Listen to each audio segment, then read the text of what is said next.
नमस्कार, सीएनबीसी आवाज पर आप सभी का स्वागत है। आप देख रहे हैं खिलाड़ी नंबर 1 और भारतीय बाजारों में आज बिकवाली का सिलसिला हावी है। 100 पॉइंट नीचे आपको निफ्टी दिखाई देगा। 19,400 के आसपास स्थिति को संभालने की कोशिश में आज सुबह में हम 375 तक फिसले हैं। निफ्टी बैंक की हालत ज्यादा पतली दिखाई देगी आपको, वहां पर करीब करीब 380 अंकों का नुकसान है। 44,000 को टेस्ट करता हुआ ये इंडेक्स तो क्लियरली आज सुबह में हमने देखा था 43,885 तक का लो था, उसको रिस्पेक्ट किया है, लेकिन प्रेशर तो कायम है ही। मिड कैप्स में भी सेल साइड की ही पोजीशंस देखने को मिली है। इनफैक्ट मिड कैप इंडेक्स तो ज्यादा टूटा है, 333 अंकों के नुकसान पर ये स्टॉक ये इंडाइस ट्रेड करता हुआ और 1:1 के आसपास का रेशो, लेकिन गिरने वाले शेयरों की संख्या ज्यादा। आज बैंकों की तरफ से ज्यादा दबाव बना है, तो निफ्टी के कंट्रीब्यूटर्स जब आपकी स्क्रीन पर आएंगे उसमें ज्यादा ड्रैग नजर आएगा आपको बैंकिंग कंपनियों से ही। आज आईसीआईसीआई एक्सिस नरमी में है, रिलायंस इंडस्ट्रीज की तरफ से प्रेशर, एचडीएफसी बैंक अपने Q2 के अपडेट के बाद तेजी में, लेकिन बाकी सभी बैंकों में दबाव। अदानी एंटरप्राइजेज, नेस्ले, HUL में हल्की हल्की सी बढ़त देखने को मिली। ये फिलहाल आपके लिए अब तक की चाल है। अब ऐसे में आपकी क्या रणनीति होगी और हमारे जानकार खास तौर से अपने ट्रेड्स को कैसे बना रहे हैं, कैसे संभाल रहे हैं, उस पर करेंगे बातचीत। मैदान में अमोल अठवले, नीरव छेड़ा और प्रशांत सावंत हैं। नीरव इनफैक्ट लीडरशिप पोजीशन में 7% के रिटर्न्स के साथ, 4.2% के रिटर्न्स अमोल के, 4% के रिटर्न्स प्रशांत के। ये कल 3:30 बजे तक की स्थिति थी। आज कुछ स्टॉप लॉसेस हुए हैं ट्रिगर। आज मार्केट के मूव में फिर आई है बिकवाली। अब ऐसे में ओवरव्यू क्या बन रहा है, इस पर करेंगे बातचीत। आप तीनों का ही स्वागत है। एक अच्छी लीड आपने ले ली नीरव, लेकिन कल और आज में मार्केट पूरी तरह से घूम गया है। क्या सलाह होगी आज के लिए? Good morning Harshada ji and good morning to the panel. Yes definitely, देखिए कल जो स्थिति थी और जो स्टॉक्स क्लोज हुए थे वो हिसाब से मुझे लगा था कि और ऊपर जाएंगे, मगर आज पूरी स्थिति अलग है। और जो स्टॉक्स लाइक JSW एनर्जी जो मुझे बहुत स्ट्रांग लग रहा था, it gave up all gains. तो यहाँ पे ऐसा लग रहा है कि स्टॉक स्पेसिफिक रहे। अभी जो जिसके पास मोमेंटम है वो स्टॉक्स में आप कंसंट्रेट करें। आज थोड़ा मिड कैप स्मॉल कैप में भी अच्छी खासी सेलिंग है, तो वो ध्यान में रखिएगा और बी सिलेक्टिव, कोई भी स्टॉक आप बाय मत करें। इंपॉर्टेंटली निफ्टी में 19,500 का लेवल टूटा है। इवन दो काफी अच्छा ओपन इंटरेस्ट बिल्टअप है 19,500 के पुट में, it remains to be seen कि आज अगर वो लेवल रीगेन होता है या उसके नीचे ही बंद होते हैं। आज की क्लोजिंग बहुत ज्यादा इंपॉर्टेंट हो जाती है, क्योंकि उसके बाद फॉलो अप सेलिंग आएगी अगर 19,500 के नीचे हम बंद होते हैं। तो be stock specific for today as well. और एक दो पॉकेट्स ही हैं जहाँ पे आप कॉन्सेंट्रेट कर सकते हो, लाइक फार्मा और केमिकल। फार्मा केमिकल में शायद तेजी, लेकिन स्टॉक स्पेसिफिक रहे, इंडेक्स से बचकर चले। 19,500 के नीचे का क्लोज आएगा तो शायद हम एक और एक तरफा स्लाइड में जा सकते हैं। प्रशांत, निफ्टी बैंक क्या कह रहा है? Harsha ji, good morning and good morning to the panel. सभी दर्शकों को नमस्कार। तो सबसे मेन चीज जो काफी वक्त से नहीं हो रही थी वो ये थी कि HDFC बैंक का पार्टिसिपेशन वो आज नजर आ रहा है। बट जहां स्ट्रेंथ थी एक्सिस बैंक, ICICI बैंक, वहां काफी वीकनेस। तो ओवरऑल अगर हम देखें तो बैंक निफ्टी काफी वीक नजर आ रहा है। अगर मैं स्पॉट की बात करूं तो अभी हम 44,000 के आसपास ऑलमोस्ट टच एंड गो उसी लेवल पे है। तो जो अहम सपोर्ट होगा वो होगा 43,800, यहाँ से 200 पॉइंट दूर, जस्ट 0.5%। अगर 43,800 के नीचे हम क्लोज होते हैं तो वीकनेस आके हमें करीबन 43,300 तक के लेवल भी दिखाई दे सकते हैं। तो 43,800 ऑन क्लोजिंग बेसिस स्पॉट बहुत अहम होगा। अब हम आउट ऑफ द वुड्स कब होंगे? तो मेरे हिसाब से जब तक हम 44,500 के ऊपर नहीं जाते, ये जो टेक्सचर है वो sell on rally to consolidation का ही रहेगा। तो लॉन्ग्स इनिशिएट करने हो, मोमेंटम लॉन्ग्स, वो 44,500 के ऊपर ही होंगे। और जो कंजर्वेटिव लॉन्ग्स होते हैं, यानी जो इन्वेस्टर के माइंडसेट से लेते हैं, तो उनके लिए 43,800 एक क्लियर कट स्टॉप लॉस होगा, वो रख के आप लॉन्ग रह सकते हो। बट ओवरऑल मुझे लग रहा है कि निफ्टी, बैंक निफ्टी दोनों ही इंडाइसेस वीक है। तो मेरी भी रणनीति ये है कि स्टॉक स्पेसिफिक लॉन्ग या शॉर्ट वही हिसाब से काम कीजिए। अमोल, आपकी अप्रोच क्या रहेगी? हर्षा जी नमस्ते। आई थिंक डे ट्रेडर्स के लिए थोड़ा सा मुश्किल है, क्योंकि मार्केट गैप डाउन हो रहा है और ओवरसोल्ड टेक्सचर में भी है। और अगर यहाँ से मार्केट फॉल बढ़ता है तो आई थिंक स्मॉल कैप और मिड कैप स्टॉक्स में भी सेलिंग प्रेशर बढ़ने के चांसेस यहाँ से आगे ज्यादा दिख के आ रहे हैं, क्योंकि पैटर्न काफी डिस्टर्ब हो रहे हैं और करेक्शन कंसिस्टेंटली नीचे की तरफ मार्केट ट्रेड हो रहा है। तो अप्रोच यही रहेगी कि फ्रंट लाइन स्टॉक या जो सपोर्ट लेवल पे स्टॉक्स अवेलेबल है वहीं पे हम फोकस कर रहे हैं, लॉन्ग साइड पे अगर बेट लेना है। ओके, फटाफट से अब आप देखते हैं कि हमारे जानकारों ने कल तक के जो ट्रेड्स रखे थे उसका कितना फायदा मिला और लार्जली टॉप कॉल्स क्या थे। तो सबसे ज्यादा रिटर्न्स ज्योति लैब्स ने कमाए, प्रशांत के लिए 5.5% की कमाई उधर। बैंक ऑफ महाराष्ट्र ये एक विनिंग ट्रेड था नीरव के लिए, और इंडियन होटल्स जो करीब 2.5% तक के रिटर्न्स कमा कर गया, ये एक विनिंग ट्रेड था अमोल के लिए। आज की रणनीति क्या है, क्योंकि आज मार्केट का हाल बेहाल दिख रहा है। तो अमोल, मैं आपका पोर्टफोलियो देख रही हूँ, कैस्ट्रॉल को आप कैरी कर रहे हैं, जोमेटो में स्टॉप लॉस ट्रिगर हुआ, इंडियन होटल्स में आज सुबह में आपने प्रॉफिट बुक किया। आज का नया ट्रेड क्या है? आई थिंक मुझे रेन इंडस्ट्रीज अच्छा लग रहा है। एट करंट लेवल्स 163.85 के आसपास चल रहा है। पोजिशनली पॉइंट ऑफ व्यू से ही लग रहा है कि 175 तक के टारगेट्स आ सकते हैं और स्टॉप लॉस उसका रहेगा 159.90 का।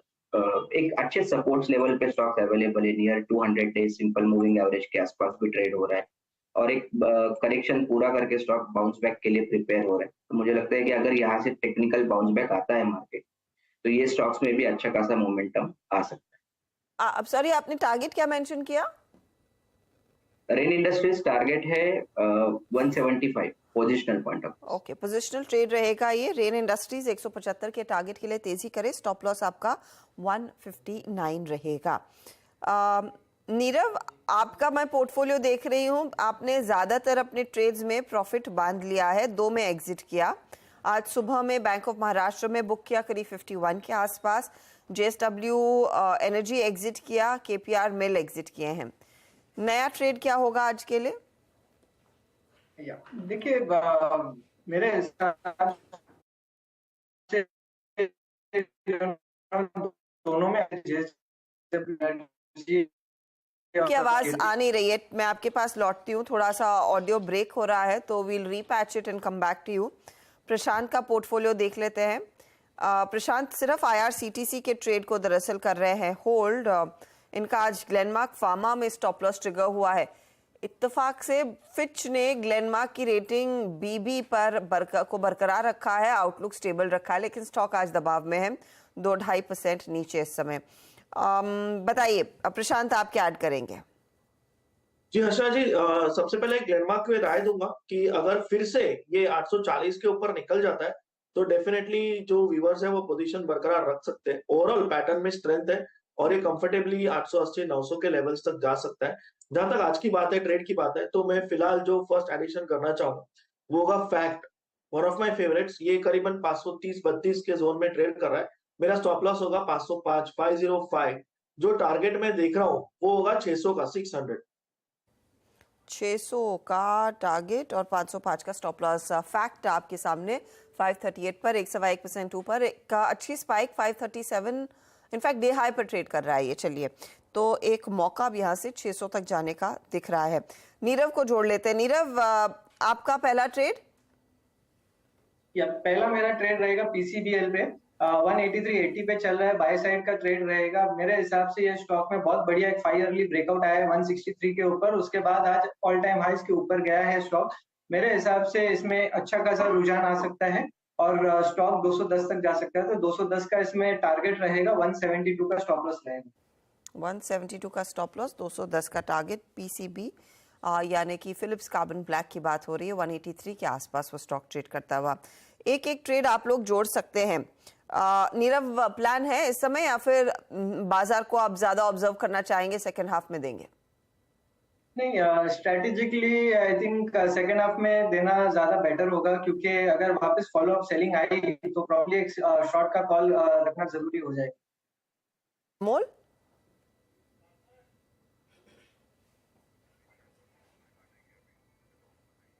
अच्छा, अमोल की आवाज नहीं आ रही, लेकिन स्पीच सेबी चेयरमैन बात कर रही हैं, वहां चलते हैं।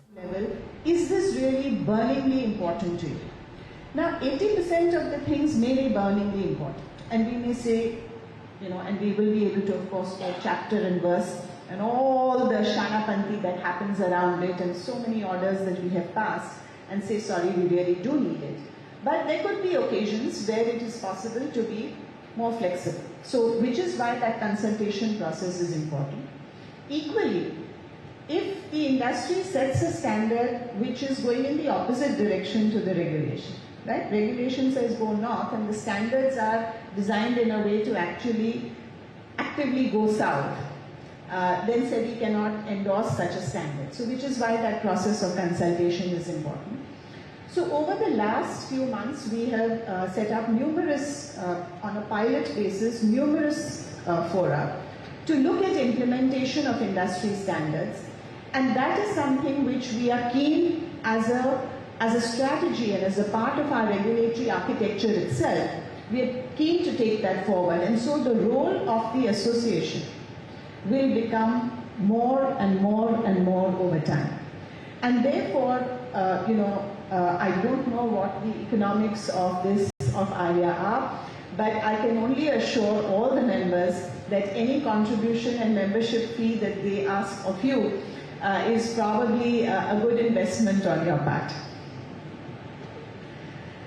I would like to talk about, certain issues which concern us as a regulator and where we would like to seek help from the association. Because what we have found is that the mutual respect and acceptance of the regulator and the association comes when each of them empathizes with each other's problems, right? So here's something as simple as we required investment advisors to register with the new first level regulator. There are a large number, some 35% of investment advisors are still not registered.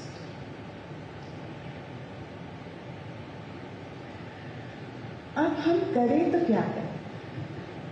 मतलब इतना time दिया, आसान सा process है, आप आए, register करें, उसमें क्या दिक्कत हो रही है? If it's your profession, if it is your livelihood, and in all this time, forget about other compliances, you have not found the time or the inclination to come and register with the first level regulator. अब हम क्या करें? क्या करें? So, we look to the industry to assist us. You are there all over the country, okay? You have presence, you have people who care about the community, who spend their time and effort and energy, in actually working for the community. We really need your assistance, starting from something as simple as, bhaiya, aap register karo. Right? And therefore, that's just, not even 101, I don't know, that's the foundation. But beyond that, the other thing we look towards to the association is to be proactive in terms of coming to us with the malpractices in the market. See, everybody understands that the regulator should be in touch with the market, right? We should not be making regulations sitting in some ivory tower. So how are we to be in touch with the market? How do we know what is going on in the market? The only way to know is if the association and its responsible members come and tell us, and sometimes, let me tell you, this is done in a very interesting way. People have walked into my room even before they sit down and I can ask them whether they would like tea or coffee. Madam, aapko malum nahi hai, aapke naak ke niche kya chal raha hai? Okay? So, and I welcome that. I love it. Even before we've sat down and had tea, because he is so agitated, because he is one of the good guys, and he is so agitated, he is SEBI ke naak ke niche kya chal raha hai, aapko dikh nahi raha, kuch kar nahi rahe hai. And that is what we need. We need the good guys to come, to talk to us, to tell us what are the malpractices in the market, and to help us to craft solutions so that we address that, so that the good guys win. We want a million investment advisors. Let me tell you, it's as much, I would say not as much. I think it is clearly our failure that we have such a small set of investment advisors. Okay? And every new whole-time member who comes into SEBI, some of my colleagues here will vouch for it, every new member who comes in takes a look at it. Madhavi Puri भुज जो SEBI chairperson है बता रही थी कि जो सेबी के साथ analyst या इन्वेस्टर्स रजिस्टर होने की संख्या है वो अभी भी 35% कम है और अपील कर रहे हैं कि ज़्यादा से ज़्यादा इन्वेस्टमेंट एडवाइजर्स जल्द से जल्द दरअसल अपने आप को सेबी के साथ रजिस्टर कराए ताकि और स्ट्रीमलाइन हो सके सिस्टम और ट्रांसपेरेंट हो सके और भरोसेमंद हो सके। चलिए ये फिलहाल अपडेट्स आते हुए इस मोड पर एक काम करते हैं, एक ब्रेक लेते हैं। ब्रेक के बाद HDFC बैंक पर नजरें रहेंगी। सुमित आपको बताएंगे कि आज Q2 का जो अपडेट आया है उसमें क्या पढ़ना चाहिए और लार्जली पूरा निफ्टी बैंक नीचे और ये स्टॉक क्यों कर रहा है आउट परफॉर्म, उस पर डिटेल्स।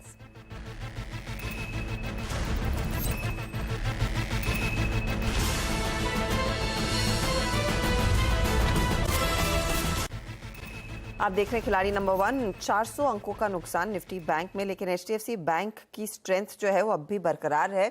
अब यहाँ पर Q2 का अपडेट आया है, क्या परफॉर्मेंस रह सकता है ये इसकी तरफ इशारा है। हमारे साथ सुमित है। सुमित, एक तो Q2 का अपडेट और साथ ही मैनेजमेंट रीजिंग क्या है? देखिए Q2 का अपडेट इसलिए क्रूशियल हो जाता है कि नई मर्ज्ड एंटिटी का हाई बेस के सामने एक बढ़िया नंबर पोस्ट होता हुआ दिखाई पड़ा है।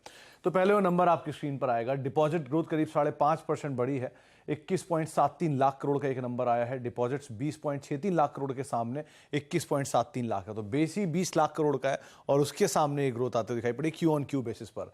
लोन ग्रोथ भी करीब 22.1 लाख करोड़ से बढ़ के 23.32 लाख करोड़ के आसपास का एक नंबर आता हुआ दिखाई पड़ा। यहां पर भी एक अच्छी growth Q on Q basis पे रफली 5.5% का एक बढ़त आते हुए दिखाई पड़ी है। तो एक अच्छे डिपॉजिट और लोन ग्रोथ के नंबर्स बैंक ने पोस्ट किए हैं हाई बेस के सामने और मर्ज्ड एंटिटी के।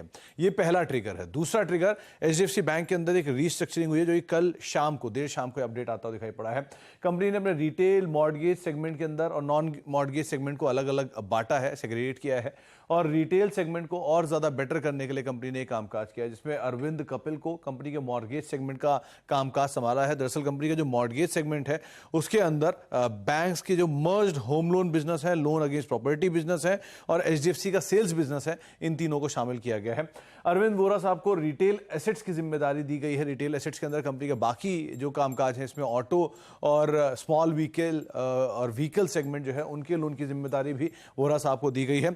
इसके अलावा बैंक ने अपनी ब्रांचेस को भी 2 रीजन में बांटा है। इसमें नॉर्थ, सेंट्रल और ईस्ट एक रीजन रहेगा और साउथ वेस्ट ब्रांचेस जो हैं वो दूसरा रीजन रहेगा। करीब करीब 8000 ब्रांचेस हैं जिसमें 40% जो है पिछले 2 साल के अंदर ही शुरू होते हुए दिखाई पड़े हैं। तो नए ब्रांचेस के एक्सपेंशन, नए कारोबार की रीस्ट्रक्चरिंग और उसके अलावा एक बढ़िया बैंक की ग्रोथ हाई बेस के सामने, ये दोनों ट्रिगर बन गया है। इसके दम पर HDFC में एक अच्छा मूव आज के सत्र में देखने को मिल रहा है। जी हाँ, ये इसीलिए आउट परफॉर्म करता हुआ आज। शुक्रिया सुमित इस अपडेट के लिए। चलिए खिलाड़ी नंबर 1 पर लौटते हैं। इनफैक्ट हम रैप करने वाले थे सभी ट्रेड्स को, लेकिन प्रशांत ने एक ट्रेड आइडेंटिफाई कर लिया। प्रशांत बताइए। जी हर्षा जी, मुझे ग्राफाइट काफी अच्छा लग रहा है और यहाँ पे 475 का स्टॉप लॉस रख के मैं 590 का पोजिशनल टारगेट रखना चाहूंगा और मुझे लग रहा है यहाँ पे एक अच्छी मूव आ सकती है, तो डेफिनेटली ये मेरे बाय लिस्ट में आएगा।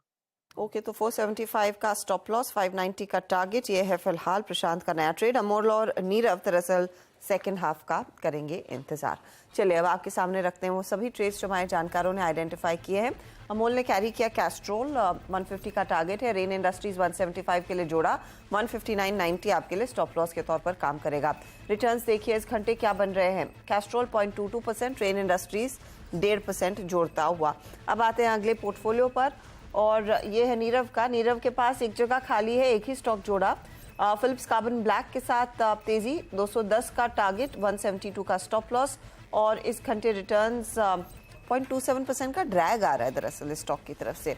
प्रशांत का पोर्टफोलियो देखते हैं। एक तो IRCTC ये कैरी कर रहे हैं, इन्होंने 2 नए ट्रेड्स जोड़े हैं। IRCTC का बाय द वे टारगेट 820 है, 660 स्टॉप लॉस। फैक्ट जोड़ा 600 का टारगेट, 505 स्टॉप लॉस और ग्रेफाइट इंडिया 590 के लिए तेजी की है, 475 का स्टॉप लॉस है। रिटर्न्स इस पोर्टफोलियो में 0.55% के रिटर्न्स IRCTC में। फैक्ट थोड़ा सा ड्रैग कर रहा है। ग्रेफाइट इंडिया अभी अभी जोड़ा, 0.07% के रिटर्न्स हैं। रिटर्न्स की स्थिति आपके सामने आती हुई अब भी नीरव छेड़ा एक लीडरशिप पोजीशन में, मुनाफे के मीटर में ये साफ दिख रहा है। 7.65% के रिटर्न्स इनके, 4% से ज्यादा के रिटर्न्स अमोल के, अब 2.5% के रिटर्न्स हो गए हैं प्रशांत की। ये है आपके लिए ताज़ा तस्वीर।